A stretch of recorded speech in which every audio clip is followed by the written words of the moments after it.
Transmitting from Boca del Rio, Veracruz, Mexico. GCPW, la gran radio de la parroquia.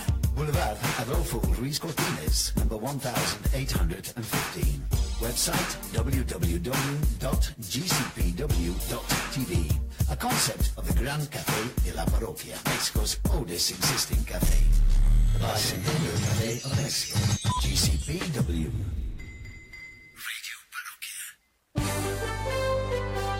La cultura jurídica que necesitamos hoy en día, los expertos la tienen para ti. Los expertos te informan. Desde el Gran Café de la Parroquia, tenemos reservada una mesa para ti con los especialistas. Son Juristas en la Mesa. Comenzamos.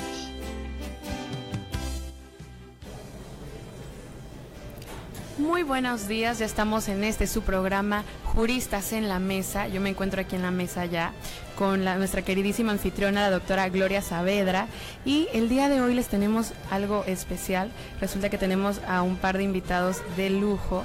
Tenemos aquí en la mesa y tenemos el gran honor de presentarles a María Pilar Canedo Arrillaga. Ella es licenciada en Derecho, DEA Máster y doctora en Derecho por la Universidad de Deusto.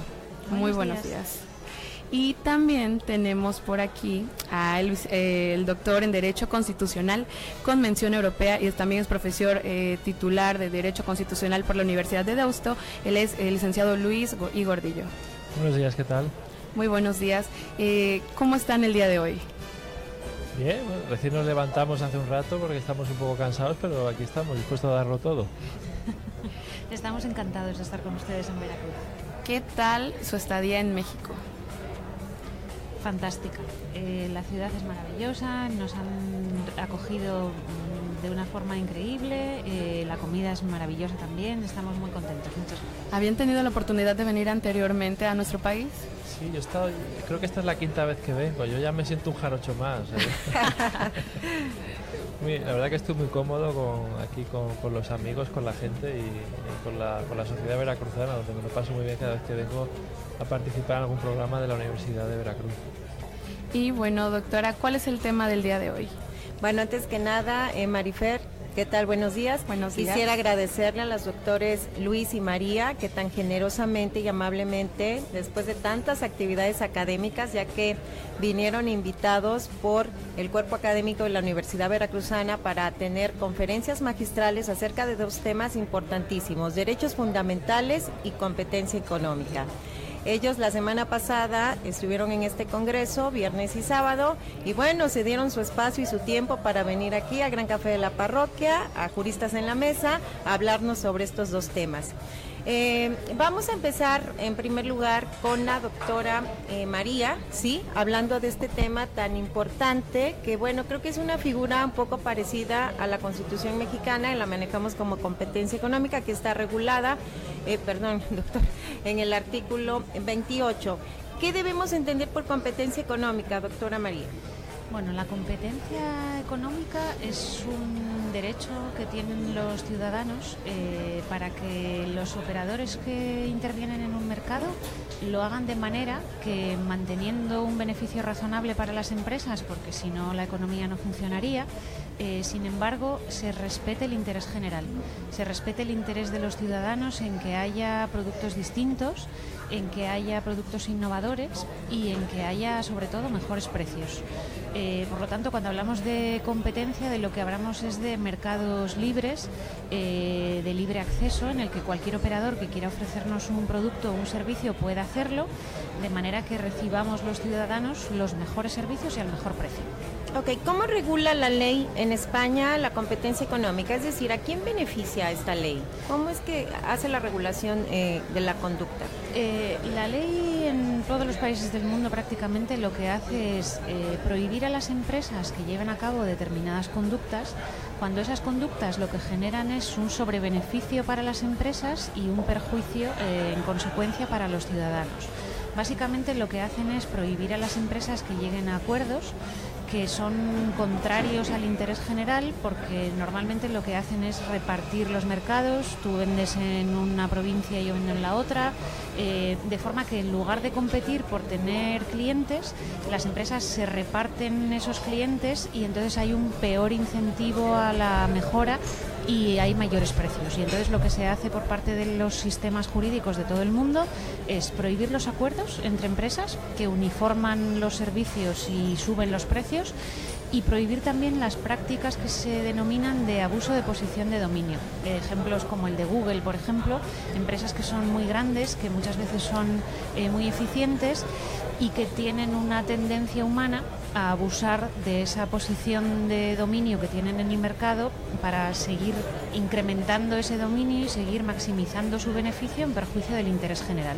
Y entonces lo que hace el Estado es prohibir esas conductas, los acuerdos y los abusos de posición de dominio, y como sucede con casi todo, la prohibición puede no ser suficiente. Y entonces lo que hace el sistema es establecer sanciones. Y esas sanciones son sanciones económicas que pueden ser muy elevadas. La semana pasada COFECE, el organismo mexicano de protección de la competencia, estableció una multa de más de 580 millones de pesos a una serie de compañías navieras que precisamente lo que habían hecho era eso, repartirse el mercado, unos puertos una naviera, otros puertos otra, y en lugar de competir por ofrecer a los usuarios mejores servicios y a mayor precio, lo que hacían era repartirse. Tú vas a un puerto, yo voy al otro, y entonces sin necesidad de tener un incentivo a ofrecer mejor servicio, podían subir los precios. Entonces los ciudadanos recibimos un peor servicio o más caro. ¿Cuáles serían esas ventajas más significativas o más relevantes en el tratamiento que da esta ley? Las ventajas más evidentes son las bajadas de precio. El hacer accesibles más productos y más servicios a mayor porcentaje de la población. Cuanto más baratos son los servicios, más personas pueden adquirirlos o pueden acceder a ellos. Y entonces lo que más visible es que los servicios y los productos bajan de precio, pero además de esa bajada de precio hay muchos otros incentivos. Se produce un incremento de la innovación, en mejoras en los servicios, cuando las empresas tienen que, entre comillas, pelearse porque nosotros les elijamos, necesitan hacer las cosas mejor y entonces recibimos mejores servicios. Las empresas innovan, hay muchísimos ejemplos, los celulares, el transporte, cada vez recibimos mejores servicios y los recibimos porque las empresas tienen ese incentivo a hacer las cosas cada vez mejor para que les elijamos. Si además los mercados son abiertos, eso genera incremento de operadores en el mercado y entonces se genera más capacidad laboral, hay más empleo para la población. Y además cuando las empresas tienen ese incentivo a hacer las cosas mejor, se genera mayor competitividad en la economía. Entonces se genera también una ventaja indirecta para la sociedad y para la población en última instancia, porque si hay más empresas se pagan más impuestos, la administración recibe más dinero de esos operadores y esa es la razón por la que puede prestar más servicios sociales a la población, con lo cual siempre se reciben ventajas para los usuarios. El objetivo de la política de competencia no es directamente proteger al ciudadano, proteger al consumidor, pero indirectamente siempre el consumidor es el que sale beneficiado de que haya una competencia libre en los mercados. ¿Y cuáles serían esas sanciones contenidas en la norma a la no observancia de estas disposiciones en cuanto a la competencia económica?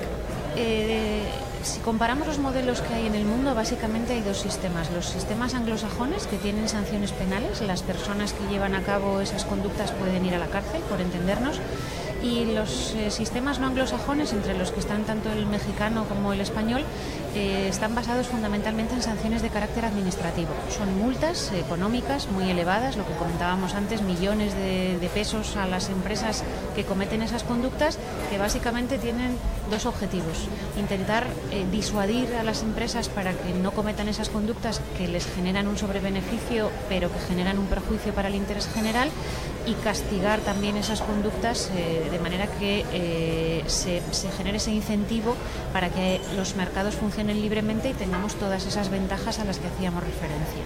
Doctora, ¿y qué rasgos generales podríamos observar de cómo se regula la competencia económica en España y cómo está regulada aquí en México? ¿Hay algunas generalidades? ¿Son parecidas las normas?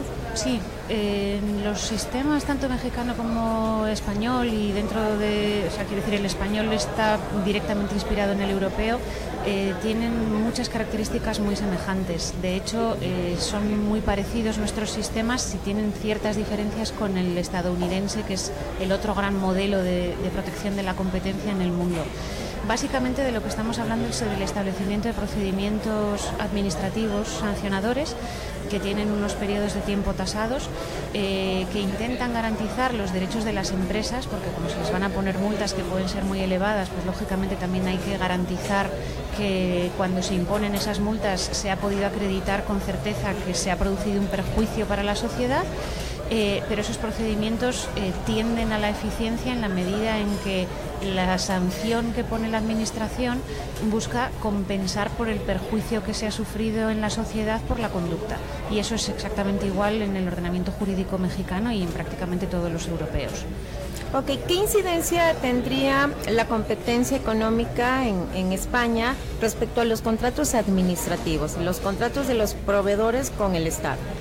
Ese es un ámbito de interés extraordinario para nuestras sociedades, fundamentalmente porque cuando la Administración interviene en contratos administrativos, cuando la Administración contrata infraestructuras, cuando contrata el transporte, cuando contrata cualquiera de los servicios que nos ofrece, la educación, la sanidad, está pidiendo a operadores privados que le ofrezcan un servicio. Si esos operadores privados llegan a acuerdos para alterar el funcionamiento de la competencia en su propio beneficio, la Administración recibe peor servicio y recibe un servicio más caro. Y eso, lógicamente, redunda en perjuicio de quien va a recibir ese servicio, que es el ciudadano, que paga sus impuestos, y además, como el servicio es más caro de lo que debería, pues por cada peso de impuestos que paga un ciudadano recibe menos de lo que debería recibir. Y entonces de lo que se trata es de conseguir que los procedimientos de competencia sean lo más abiertos posibles, que cualquier operador que pueda prestar el servicio tenga un incentivo a presentar ofertas y que la Administración garantice que cualquier operador que presente oferta va a ser tratado con igualdad, que no haya discriminación de unos operadores respecto de otros por ninguna razón. Evidentemente que no haya amiguismos, que la Administración no tenga un incentivo a darle un contrato a una empresa simplemente por amistades, que no haya incentivo a dar contratos por experiencias previas, sino que lo que haya es la capacidad por parte de la Administración de determinar con claridad cuál es el objetivo que pretende con el contrato público y que, aclarado con precisión cuál es ese objetivo, todas las empresas presenten sus ofertas y la Administración pueda elegir la mejor de esas ofertas y la más barata. De lo que se trata es de conseguir eficiencia estableciendo unos estándares de calidad, pero dentro de esos estándares de calidad que la Administración gaste el menor dinero posible en cada uno de los servicios que presta, porque de esa forma podrá prestar más servicios a la sociedad. Y hay una vinculación que es lamentable, pero que sucede prácticamente en todos los países del mundo, entre contratación pública y corrupción. Y la política de competencia tiene uno de los objetivos de limitar la existencia de esa corrupción en los contratos públicos, y eso es algo que ha generado interés en muchas organizaciones internacionales, porque lamentablemente esos problemas de competencia y corrupción en los contratos públicos suceden en todos los países del mundo. Y entonces hay directrices de la OCDE, directrices de la Unión Europea, de Naciones Unidas, para intentar conseguir que los estados se hagan conscientes de que necesitan procesos de contratación limpios, procesos de contratación accesibles a todas las empresas, que consigan precisamente mejores precios y mejor calidad para los ciudadanos. ¿Y cuáles son los órganos de Estado, las instituciones públicas que regulan la actividad de la competencia económica? En la Unión Europea tenemos, digamos que, tres estadios diferentes. Tenemos la Comisión Europea, en primer lugar, que regula la competencia entre los distintos estados de la Unión. Después, todos los Estados miembros de la Unión Europea tienen el mandato de tener una autoridad independiente administrativa de aplicación de la competencia, y en concreto en el ordenamiento jurídico español, después cada comunidad autónoma tiene su propio organismo, el equivalente a los estados federales mexicanos, cada uno tiene su propio organismo. En el ámbito mexicano lo que tienen es una autoridad, que es COFECE, que tiene la competencia para aplicar la normativa de competencia en todo el territorio nacional. Okay. Y bueno, esto fue el entremesa en nuestro querido programa Juristas en la Mesa. Yo soy Marifer Torres y me encuentro con nuestra conductora, la doctora Gloria Saavedra. Y bueno, continuamos en un rato más hablando de derecho fundamental y competencia económica del Estado. Volvemos a Juristas en la Mesa.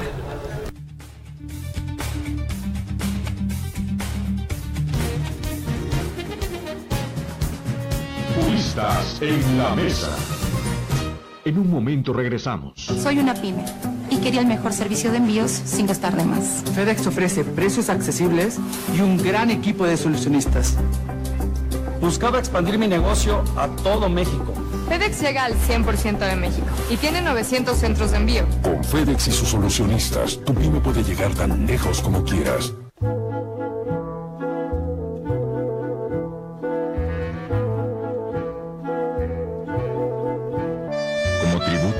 Gente que ha caminado con nosotros, que ha hecho del Gran Café de la Parroquia su casa.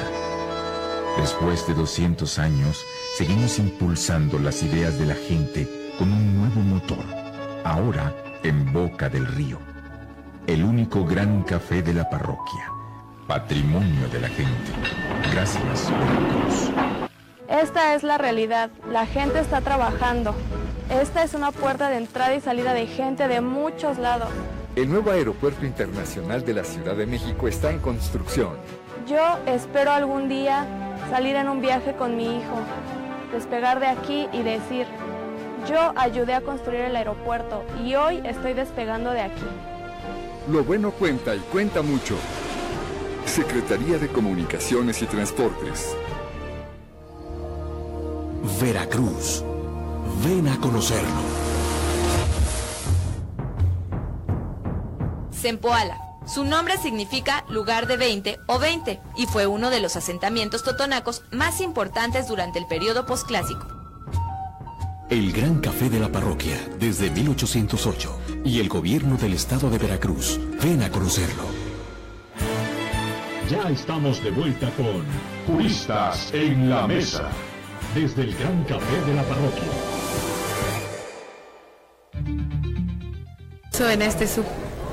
Ya estamos de regreso en su programa Juristas en la Mesa.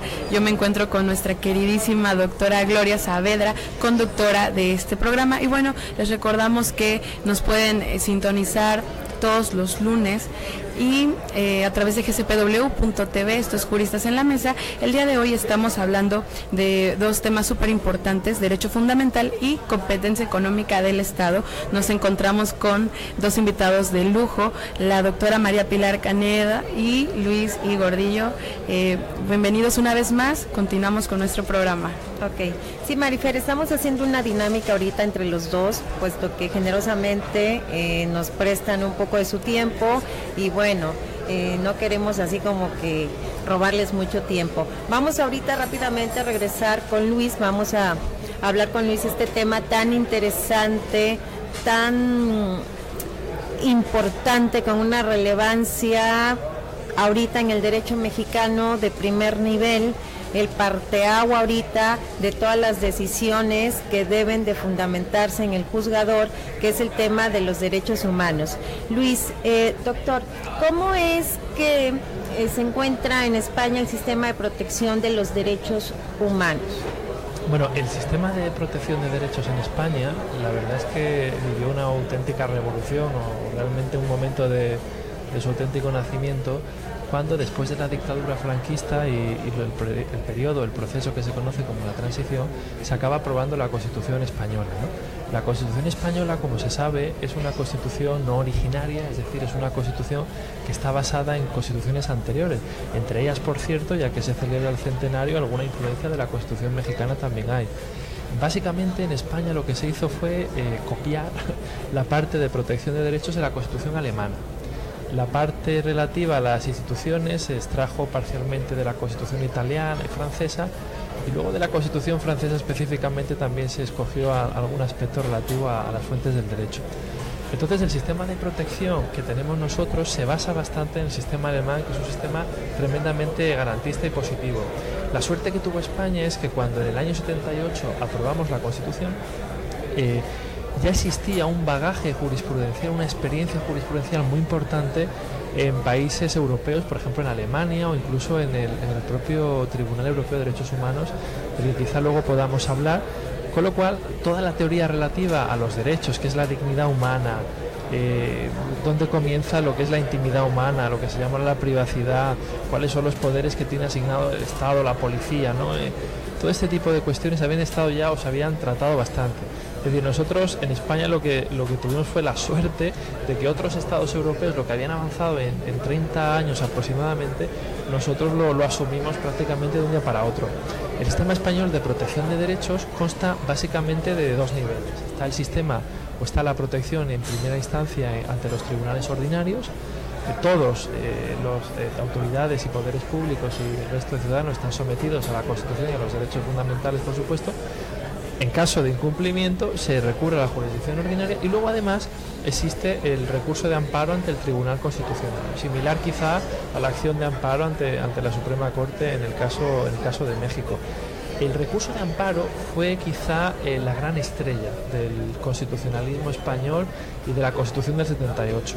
El recurso de amparo, que como saben nuestros oyentes, consiste básicamente en la posibilidad que tiene el ciudadano de, una vez agotada todas las vías de jurisdicción ordinaria, recurrir directamente ante el máximo intérprete de la Constitución para que le restituyan su derecho. Pues bien, esto que era una auténtica revolución en España, lo cierto es que supuso una auténtica revolución, ¿no? Y el Tribunal Constitucional, desde que entró en funcionamiento en el año 1981, un poquito más tarde de la aprobación de la Constitución, ha ido creando una jurisprudencia constante y muy protectora de los derechos, basándose sobre todo en toda la tradición constitucional europea. Por lo tanto, hoy se puede decir que el sistema español de protección de derechos es un sistema homologado al resto de sistemas europeos, es un sistema que cumple con el estándar de protección del Consejo de Europa. Doctor, ¿y cuáles son los principios rectores que tutelan los derechos fundamentales en España? ¿Bajo qué principios se tutelan? Bien, bueno, los derechos fundamentales en España, por seguir también un poco el hilo de lo que es el caso alemán, provienen casi todos ellos de asegurar lo que sería la dignidad humana, ¿no? Es decir, el principio fundamentador de todo esto, del constitucionalismo al final, es garantizar la dignidad humana. En el caso alemán, la dignidad humana es en sí misma un derecho fundamental, es decir, se puede alegar directamente ante los tribunales la dignidad humana. De hecho, hay casos en los que, por ejemplo, se han anulado, relacionando con la conversación anterior, se han declarado o se han rescindido concesiones administrativas a empresas basándose en la dignidad humana. Hay un caso muy famoso que tuvo también su implicación en la Unión Europea, que fue el caso de una empresa, la empresa Omega, que resulta que puso unos sistemas o ¿cómo se dice? Una especie de juego que consistía en vestirse con un peto, con una arma láser simulada, y consistía en meterse en una habitación pues un montón de gente y se disparaban, hacían como que se disparaban y se hacía un recuento luego de los aciertos, ¿no? Pues bien, esto que es un juego que quizá muchos de nuestros oyentes hayan participado, hayan pasado un buen rato con sus amigos y tal, resulta que los tribunales alemanes establecieron que atentaba contra la dignidad humana, porque estaba jugando a matar. Entonces se rescindió este contrato, efectivamente, y la empresa esta, que recurrió a las autoridades europeas, que también tuvieron ahí algo que decir, ¿no? Esto simplemente para establecer que el principio de la dignidad humana es un principio fundamentador de todo el constitucionalismo. Básicamente el constitucionalismo europeo parte de tres tipos de principios ordenadores o de elementos ordenadores: valores, principios y derechos, específicamente hablando. Los valores serían aquellas ideas, esos elementos que a nosotros nos suponen representaciones ideales de la sociedad, de los conceptos y de lo que debería ser. Ahí está la justicia, el concepto de justicia, el concepto de libertad, el concepto de dignidad, el concepto quizá de igualdad social. Luego estaría en segundo lugar los principios. Los principios son aquellas normas de autorregulación interna, pero que tienen algún efecto directo, ¿no? Por ejemplo, el principio básico del que se habla siempre es el principio de igualdad y no discriminación. Y luego están los derechos como tal, que consiste ya básicamente en la posibilidad de la posibilidad de alegarlos directamente ante un tribunal, ¿no? Para conseguir un amparo, para conseguir una restitución de un derecho. La clave finalmente de los derechos es que básicamente se podría decir también que existen dos tipos de derechos. Están los llamados, ¿no?, derechos de la libertad o de primera generación, que son aquellos en los que básicamente se pide al Estado que omita ciertas conductas que atentan contra la libertad individual. Estado, no me mate, Estado, no me impida circular libremente, no coarte mi libertad de movimiento, etc. Y luego estarían los llamados derechos prestacionales o derechos sociales en sentido amplio, los DESC también llamados, que son aquellos derechos que implican una acción en positivo por parte del Estado.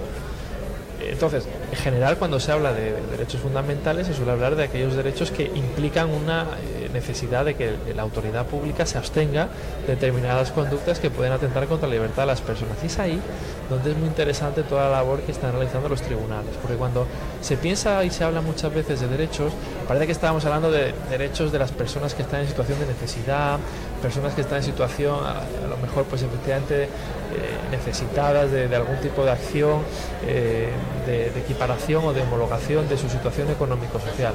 Y en realidad los derechos suponen una limitación del poder público, por tanto son utilizados no solamente por personas físicas, sino que también son utilizados, una vez más me remito a la conversación anterior con la doctora Canedo, empresas también son las que alegan derechos ante los tribunales, por ejemplo derechos de defensa ante un procedimiento sancionador.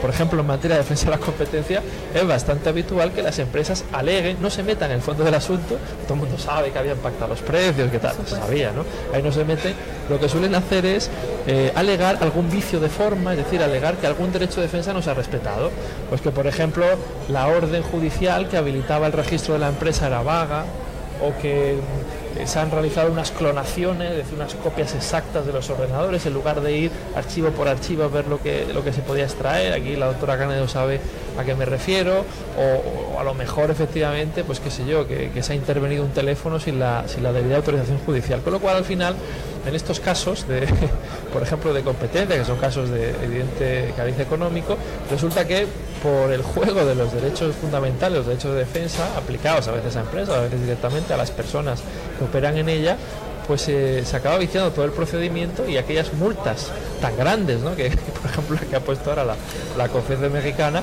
pues quizás se pueden ir al garete si no se respeta correctamente el procedimiento. Por eso esta última pregunta que me formulaba la doctora Saavedra simplemente la quería reconducir a una especie de reivindicación de que los derechos fundamentales en realidad constituyen una limitación al poder público, y así es como deben ser en el fondo entendidos para un correcto manejo del ordenamiento. Doctor, ¿y cómo está el sistema de protección de los derechos supranacionales internacionales? Pues mire, el gran reto que vienen experimentando los sistemas de protección de derechos consiste efectivamente en establecer unos estándares mínimos a nivel internacional. Es habitual, o ha sido habitual, que desde las declaraciones de San Francisco, de la ONU, etcétera, y luego los pactos internacionales, pues establezcan una especie de mínimos de lo que deben ser los derechos, tanto los de primera generación, los derechos a la libertad, los de segunda y tal. En el caso europeo, que luego ha sido un sistema que ha seguido el caso americano, se estableció a través del Consejo de Europa, que es una organización internacional regional, el Convenio Europeo de Derechos Humanos. El Convenio Europeo de Derechos Humanos es un tratado internacional que establece la protección de determinados derechos.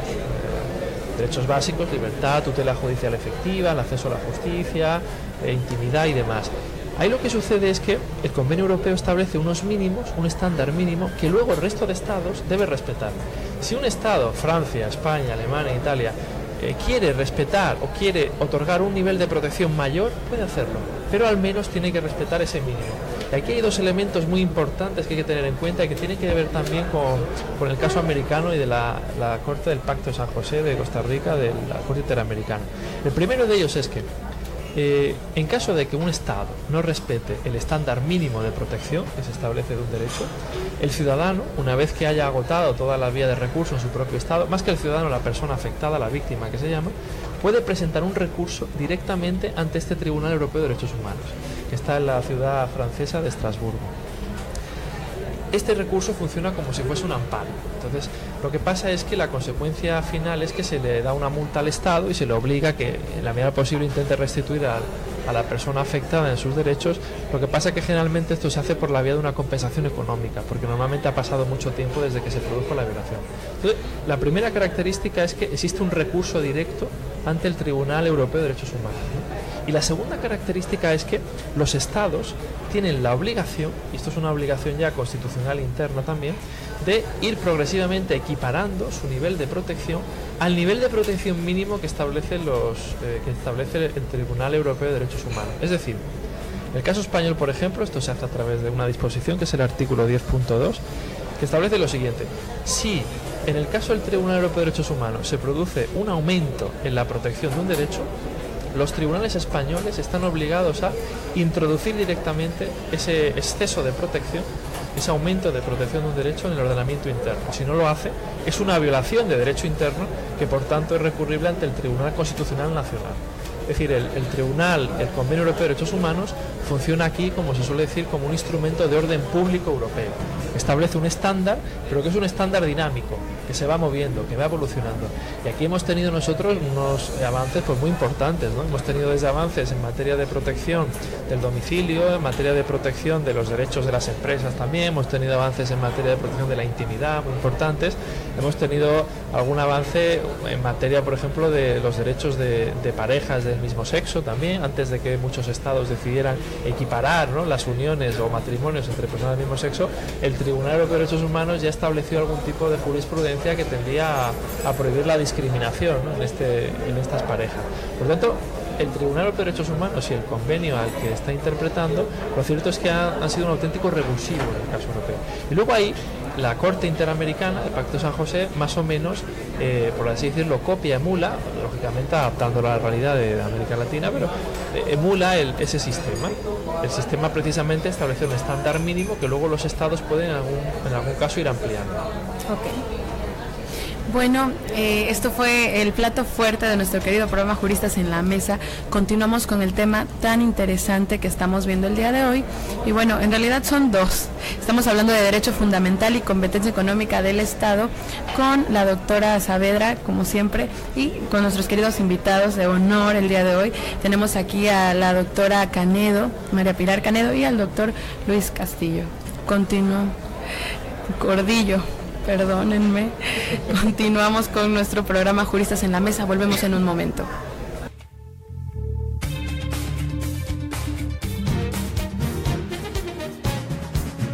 Juristas en la Mesa. En un momento regresamos. Soy una pyme y quería el mejor servicio de envíos sin gastar de más. FedEx ofrece precios accesibles y un gran equipo de solucionistas. Buscaba expandir mi negocio a todo México. FedEx llega al 100% de México y tiene 900 centros de envío. Con FedEx y sus solucionistas, tu pyme puede llegar tan lejos como quieras. Soy el ingeniero Luis Manuel Cortés y estoy muy orgulloso de esta obra porque con ella se beneficia a miles de personas que transitan diariamente. Con la ampliación de la autopista México-Puebla que comunica la región centro del país con el Golfo de México, se facilita el traslado de mercancías de los puertos de Veracruz y Tuxpan y se viaja con mayor seguridad y sin peligro al rebasar transportes lentos. Lo bueno cuenta y cuenta mucho. Conoce más en www.gov.mx/SCT. SCT, Gobierno de la República. Siempre nos ha importado saber qué es lo que opinas acerca del gran café de la parroquia y al mismo tiempo transmitir tu opinión. Es una tradición de familia. Si yo le cuento a usted que 5 generaciones hemos venido al café, desde mis abuelos, mi padre, nosotros, mi hija, sus hijos y mis bisnietos. La mayoría de mis amigos que hasta la fecha los conservo, los hice aquí en el Café de la Parroquia.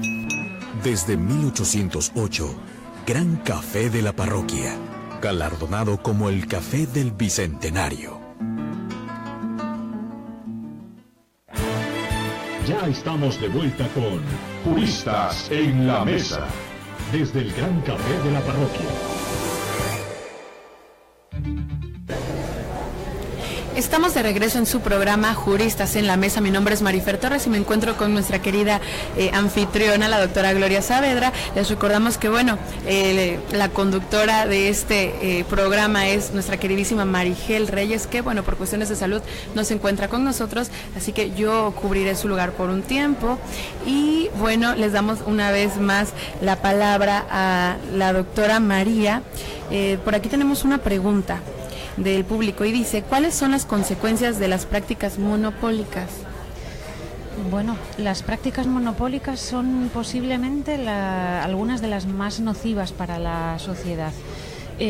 Fundamentalmente porque cuando una empresa trabaja sola en un mercado, que es la práctica monopólica, no tiene ningún incentivo a hacer las cosas cada vez mejor, porque no hay nadie que pueda disputarle los clientes y tampoco tiene ningún incentivo a bajar los precios, porque en la medida en que no hay ningún operador que va a prestar el servicio junto con ella, pues no tiene por qué hacerse competitiva. Entonces las prácticas monopólicas son muy negativas, y por eso tener mercados abiertos y evitar que haya barreras en los mercados para que entren más operadores a prestar el mismo servicio va a generarnos las ventajas de mejoras en los precios y mejoras en la calidad, innovación y competitividad. Por supuesto. Tenemos por aquí otra pregunta también para usted y dice, ¿cómo se determinan las violaciones a la ley de competencia en España? Bueno, pues nosotros tenemos un sistema que yo creo que es muy semejante al mexicano, en el que tenemos un organismo administrativo que actúa de oficio, con lo cual cuando existe una conducta contraria a la competencia y el organismo tiene conciencia por la razón que sea, puede iniciar de oficio un procedimiento sin que nadie se lo pida, pero cabe la posibilidad, y es lo más habitual y es lo más deseable, de que los operadores o los ciudadanos que ven que hay una práctica contraria a la competencia que les está perjudicando, acudan a la autoridad de competencia y pongan en conocimiento la existencia de la conducta. Nosotros tenemos una serie de ejemplos muy interesantes de los que estamos muy orgullosos en academias para enseñar a conducir. En España aprender a conducir es muy caro, fundamentalmente porque hay un grupo de academias que tienen muy habitualmente acuerdos entre sí, que fijan los precios y que se ponen de acuerdo para no bajarlos por debajo de un determinado estándar. Y hemos tenido ya dos casos, uno en Álava y otro en Guipúzcoa, que son dos provincias del País Vasco, que es donde opera la autoridad en la que yo trabajo en este momento, en el que de un par de chicos que estaban pensando sacarse la licencia de conducir, asistieron a varias autoescuelas, vieron que les cobraban exactamente lo mismo, al céntimo, y acudieron a la autoridad de competencia con una llamada telefónica en un caso y con un correo electrónico en el otro, y dijeron, bueno, yo he ido a 4 o 5 autoescuelas, me cobraban exactamente lo mismo, me parece muy caro, estudien ustedes el caso. Y entonces lo que hacemos a raíz de esa denuncia de un ciudadano o de una empresa es ponernos a analizar si efectivamente hay una práctica contraria a la competencia. En el caso de Álava terminó ya el procedimiento y tenemos sanciones firmes a las empresas confirmadas por los tribunales, y eso ha tenido como consecuencia que los ciudadanos de Álava pueden recibir el carnet de conducir mucho más barato, con lo cual eso nos llena de orgullo, porque conseguimos el objetivo, que es que los ciudadanos tengan una sociedad más favorable a sus intereses que a los intereses de los operadores. Doctora, sabemos que tiene usted la representación de esta institución, Autoridad Vasca de la Competencia. Sí. ¿Con qué problemas se enfrentan generalmente? Bueno, pues acabo de poner el ejemplo de las autoescuelas, que yo creo que es un ejemplo muy bonito porque afecta a muchos ciudadanos con poder adquisitivo reducido, que son personas jóvenes que quieren empezar a vivir la vida de otra forma distinta. Y tenemos un número muy importante de asuntos de contratación pública, lo que comentábamos antes. Hay un par de casos que han sido muy relevantes en nuestra autoridad, los dos vinculados con contratos públicos, pero quizá hay uno más visible, digamos. El Gobierno vasco, la Administración de la Comunidad Autónoma donde opera la Autoridad Vasca de la Competencia, ofrece servicios de comedores a los niños que van al colegio en escuelas públicas. Y hace un contrato público anualmente para que las empresas que quieren prestar el servicio de las comidas a los niños presenten sus ofertas y ofrezcan esas comidas, los menús pues adaptados a las necesidades de los niños y adaptados a las necesidades económicas de los padres. Se pudo acreditar el año pasado en la Autoridad Vasca de la Competencia que había un grupo de empresas, en concreto 8 empresas, que habían llegado a un acuerdo para repartirse todos los lotes que abría el Gobierno vasco, y en lugar de competir por cada uno de esos lotes y hacer ofertas cada vez mejores y cada vez más baratas, pues lo que habían hecho es una entente de fijar un determinado estándar de calidad que evidentemente no era muy elevado y de fijar unos precios que evidentemente no eran muy bajos.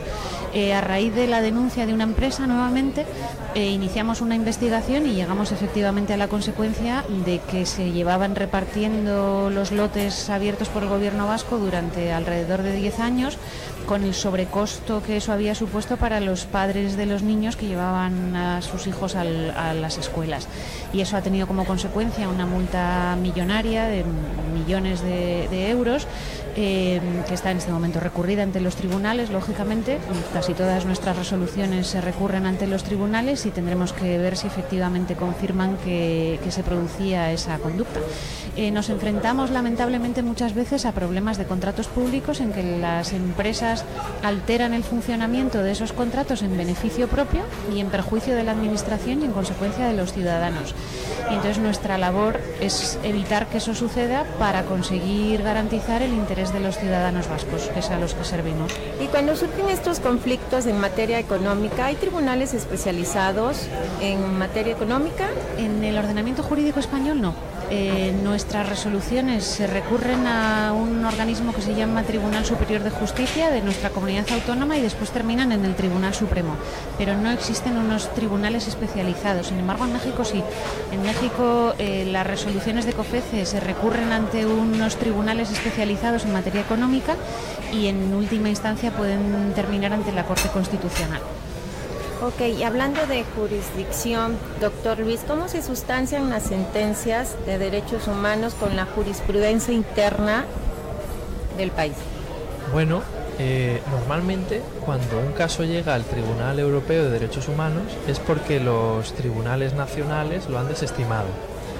Entonces, si al final el Tribunal Europeo de Derechos Humanos le da la razón a un particular, normalmente aquí se establecen dos cosas, ¿no? Se establece las sentencias del Tribunal Europeo de Derechos Humanos no son sentencias casacionales, es decir, no anulan sentencias nacionales y las sustituyen por otra, sino que lo que hacen es obligar al Estado, el Reino de España en este caso, a la República Francesa, quien fuere, obligar al Estado a evitar restituir a esa persona en el derecho fundamental violado y sobre todo intentar compensarle económicamente de alguna manera. Ese es en el caso concreto.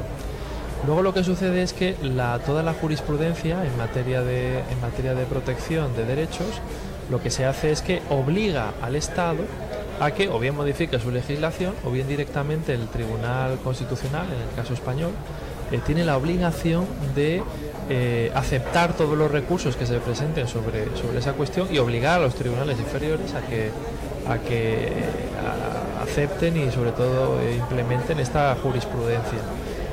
Aquí el problema de fondo que siempre se plantea es que recurrir al Tribunal de Derechos Humanos es costoso en tiempo y también en dinero, ¿no? ¿Por qué no decirlo? Aunque se establece algún sistema de justicia gratuita, pero es verdad que es costoso. Puede haber casos que han llegado al Tribunal de Derechos Humanos los que han pasado 10 años desde que se cometió la violación del derecho fundamental. Entonces aquí hay un cierto efecto disuasorio. El otro elemento importante es que en los juicios de amparo lo que se produce normalmente en los estados es una inflación de demandas. Y aquí hay un cierto abuso muchas veces por parte también de algunos abogados quizá, ¿no? Un país como España, para que nos hagamos una idea, un país como Estados Unidos, su Tribunal Supremo acepta al año unos 70 casos. Su Tribunal Supremo acepta al año entre 70, 80 quizá casos, ¿no?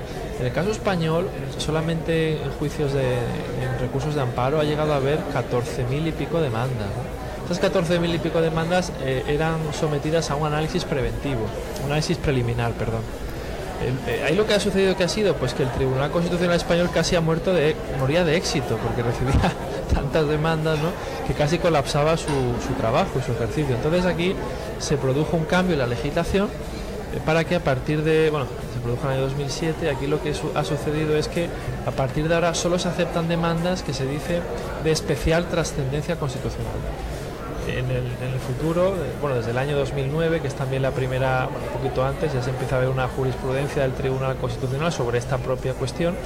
Se dice que solamente se van a admitir demandas que revistan especial trascendencia, que son o bien demandas en las que se pretende un cambio de jurisprudencia, como consecuencia a veces de que el Tribunal Europeo de Derechos Humanos, por ejemplo, ha cambiado también su jurisprudencia y por tanto es necesario adaptar la jurisprudencia nacional, porque no haya jurisprudencia en un caso determinado, porque la violación provenga de una norma de carácter general, normalmente una ley, algunos otros casos adicionales y sobre todo cuando se plantee un caso que sea de especial trascendencia, ¿no?, de social, económica. Por ejemplo, lo que se puede plantear en España, ya saben que tenemos una ley que lo que ha hecho ha sido equiparar el matrimonio entre personas del mismo sexo al matrimonio entre personas de distinto sexo, ¿no? Aquí lo que ha sucedido es que se presentó un recurso, una acción de inconstitucionalidad, Pero bueno, mientras tanto podía haber habido parejas que hubiesen querido casarse, contraer matrimonio, y a lo mejor podría haber sucedido que se podría haber negado la autoridad competente a oficiar un matrimonio de este tipo, ¿no? Entonces, bueno, en estos casos lo que podría haber sucedido es que, bueno, pues las personas afectadas podrían haber planteado efectivamente aquí un recurso ante el Tribunal Constitucional. Esto quizá no se hizo porque se llevó relativamente bien, pero si se hubiera planteado un recurso de amparo, porque imagínense, el alcalde de un pueblo se niega a que dos mujeres contraigan matrimonio y lleguen al ayuntamiento, pues esto habría supuesto lo que se llama un caso de especial trascendencia pública, ¿no? Porque es un tema de gran interés, de gran impacto y tal. Ahora hay otro tema en España que es bastante candente también, que tiene que ver sobre todo con la regularización, no sé si llamarlo así, me corregirá aquí la doctora Canedo, de niños que han nacido a través de sistemas de lo que es de subrogación, que se llama maternidad subrogada. Exactamente, otros lo llaman vientre de alquiler, en fin, aquí cada uno ya con el nombre le pone un poco la etiqueta, ¿no? Entonces aquí está habiendo una serie de situaciones jurídicas complejas que tienen que ver con que estos niños no son concebidos en España, porque eso está prohibido en España y en todos los países europeos, y entonces se conciben en países donde sí se permite, ¿no? Desconozco el caso de México, pero es el caso, por ejemplo, de Estados Unidos. Esto se suele hacer en California, también en la India, es otro país en el que se hace. Y claro, cuando nace esta criatura, ¿qué nació? Los padres, imagínense dos padres, pues lo quieren inscribir como hijo de los dos, ¿no? Claro. Pero claro, según el ordenamiento jurídico, y van al consulado con esa idea, pero según el ordenamiento jurídico español, pues madre es la que da a luz, o como se dice allí, madre es la que pare, ¿no? Entonces cuando llegan allí, a ver, ¿de quién es esta criatura hijo? Pues de uno de los dos padres, pero ¿y la madre qué?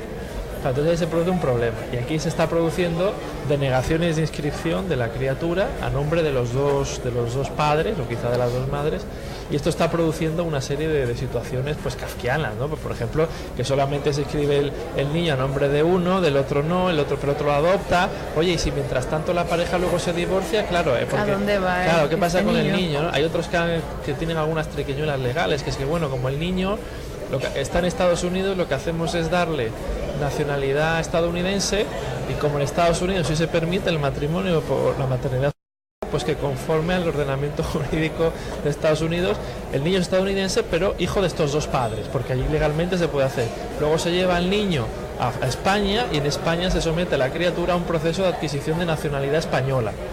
Estos son los trucos, entre comillas, que se pueden estar utilizando. Esto está causando una serie de problemas legales también por las criaturas, también los padres, que muchas veces no comprueban ni se asesoran convenientemente, y luego colocan a su criatura y a muchos funcionarios en una situación complicada. Aquí ahora en España se está planteando lo de cambiar la ley, que es un debate que hay, pero a lo que voy, y ya con esto termino, es que aquí el Tribunal Constitucional también tendrá que pronunciarse probablemente en breve. Esto será un caso de especial trascendencia constitucional. Continuamos en un momento más con nuestro programa Juristas en la Mesa.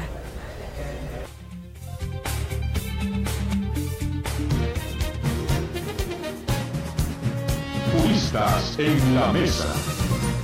En un momento regresamos. Soy una pyme y quería el mejor servicio de envíos sin gastar de más. FedEx ofrece precios accesibles y un gran equipo de solucionistas. Buscaba expandir mi negocio a todo México. FedEx llega al 100% de México y tiene 900 centros de envío. Con FedEx y sus solucionistas, tu pyme puede llegar tan lejos como quieras. Ya estamos de vuelta con Juristas en la Mesa, desde el Gran Café de la Parroquia. No, y luego todas tus... Estamos de regreso en su programa Juristas en la Mesa. Continuamos con nuestro tema súper importante, que es el derecho fundamental. Y bueno, doctora, continuamos con el programa. Sí, continuamos con el doctor Luis. Luis, aparte del control constitucional, el control que tienen ustedes también allá como nosotros, que es el juicio de amparo, ¿qué otras garantías constitucionales tienen para tutelar los derechos humanos? Pues bueno, el Tribunal Constitucional, tiene básicamente tres funciones, ¿no? La primera es la del control de constitucionalidad, es decir, comprobar si las leyes, las normas con rango de ley, se ajustan o no al contenido de la Constitución, entre ellos también a los artículos que regulan los derechos fundamentales también. Es el primer tipo de control, es el equivalente a la acción de inconstitucionalidad, la acción abstracta de inconstitucionalidad. El segundo, la peculiaridad que esto tiene es que hay unos plazos perentorios que si pasan, pues ya no se puede solicitar la acción, el recurso como tal. Hay que recurrir a la cuestión de inconstitucionalidad, que consiste en una especie de control incidental, es decir, cuando en el transcurso de un procedimiento la norma aplicable al caso y de cuya validez depende el fallo pueda ser inconstitucional, el juez, normalmente es la magistrada juez, porque en España cada vez hay más magistradas juezas, tiene una duda sobre su constitucionalidad, puede elevar la cuestión al Tribunal Constitucional. Y aquí lo que se dice es que se pone el pleito en pausa, se eleva la cuestión al Tribunal Constitucional y luego con la respuesta que dé ya se acaba resolviendo el proceso, ¿no? El procedimiento específico. El segundo tipo de vía o de remedio que se dice aquí consiste en los conflictos de competencias, que son los típicos de los estados descentralizados o federales, ¿no? Aquí hay recursos, o mejor dicho, conflictos de competencias a nivel vertical, es decir, entre el centro y la periferia. Normalmente es entre lo que nosotros llamamos el Estado central y luego las comunidades autónomas, aunque puede ser entre comunidades autónomas entre sí, esto es más raro. Y luego también lo que se llama conflictos de atribuciones, que es por ejemplo, entre lo que es el gobierno y el Congreso, una de las cámaras. Hay de hecho un recurso ya planteado, muy interesante, a ver cuándo lo resuelve, que ha sido con motivo del largo gobierno en funciones que hemos tenido en España, que ha consistido en que mientras el gobierno estaba en funciones y el Parlamento lo reclamaba para que fuera a dar cuenta. No se formaba gobierno, España es un sistema parlamentario, con lo cual hace falta llegar a un acuerdo parlamentario para investir a un gobierno. Entonces no se llegaba a un acuerdo, pero mientras tanto había que seguir funcionando. El Parlamento le reclamaba al gobierno que fuera a dar cuentas de qué estaba haciendo, de la política ordinaria. Y el gobierno decía que estaba en funciones y que no podía ser controlado por el Parlamento, que si lo querían controlar primero lo tenían que investir, tenían que elegir a un presidente, que luego el presidente eligiera al gobierno, ¿no? Y entonces pues aquí se planteó un problema, porque efectivamente el gobierno se negaba a comparecer, con lo cual, y el Parlamento, el Congreso en este caso, le reclamaba. Entonces al final aquí, claro, desde el punto de vista político, el gobierno, que pertenecía a un partido que estaba en ese momento en minoría, no quería que quedara constancia de lo en minoría que estaba, porque si iba al Parlamento, evidentemente las otras fuerzas se lo iban a comer, entre comillas, ¿no? Parlamentariamente hablando. Y esto se ha planteado ante el Tribunal Constitucional y veremos a ver cuál es la respuesta. Y luego el tercer tipo de recursos, por simplificar, porque hay algún otro, es el que tiene que ver con la acción de amparo, o el recurso de amparo específicamente hablando. Esas serían las tres grandes funciones. Hoy por hoy el gran reto que tiene el Tribunal Constitucional es sobre todo el de la credibilidad, pero sobre todo un poco el de las relaciones públicas. Los tribunales constitucionales han sido tribunales tradicionalmente de mucho prestigio, porque la manera de seleccionar a sus miembros era una manera que aseguraba pues la calidad, el prestigio y demás, pero lo cierto es que nadie está aquí libre de falta de pecado. Entonces últimamente se observan pues sobre todo unas tensiones relativas a la posible politización de los tribunales constitucionales en general y del español también, y uno de los grandes retos que hay también es garantizar la independencia de sus miembros, garantizar la independencia de sus magistrados y sobre todo que cale en la sociedad esa sensación, ese sentimiento de que es realmente independiente. Y una de las últimas reformas que se ha establecido es la facultad que tiene el tribunal de ejecutar directamente resoluciones, ¿no? Esto es una reforma que se ha hecho un poco oscura, que tiene que ver con el complejo proceso, o más que complejo, el complicado proceso que tenemos ahora mismo en España, la complicada situación que hay en Cataluña con motivo de la decisión o el deseo al menos del gobierno de la Comunidad Autónoma de Cataluña de plantear un referéndum de independencia. Entonces aquí lo que se hizo fue modificar la ley orgánica del Tribunal Constitucional para que fuera el Tribunal Constitucional quien directamente pudiese ordenar a las autoridades catalanas pues ciertas conductas y en el fondo aquí lo que se pretendía era evitar que el gobierno central apareciera como lo que debería ser quizá, ¿no? el responsable de mantener el orden, y se decidió traspasar un poco, estoy simplificando mucho quizá los términos, pero es en aras un poco de la comprensión y del tiempo que tenemos nuestros oyentes, se intentó traspasar un poco esa competencia y quizá esa responsabilidad al Tribunal Constitucional. Esto ha sido muy criticado por parte de muchos colegas, con razón en la mayoría de los casos, pero es un poco la situación que tenemos. Yo creo que el gran reto que tienen los tribunales constitucionales hoy día va un poco por ahí. por el hecho de garantizar o ser capaces de presentarse ante la opinión pública como tribunales auténticamente independientes y alejados de la lucha partidista. Ok, Marifer, no sé si procedemos, sé que hay muchas preguntas, los radioescuchas están muy interesados, pero los doctores ahí traen un poquito el tiempo corto. Así es. Escogemos una para perfecto. que... Para el doctor Luis, de hecho, tenemos una pregunta. ¿Cuáles son los alcances de las sentencias de los tribunales en la protección de los derechos humanos? Bueno, cuando hay una sentencia de amparo, de un recurso de amparo, la consecuencia es la siguiente. En primer lugar, se anula la decisión de la autoridad pública que ha provocado una violación del derecho fundamental, y en segundo lugar se retrotraen las actuaciones hasta el momento procesal inmediatamente anterior a la comisión de la violación, ¿no?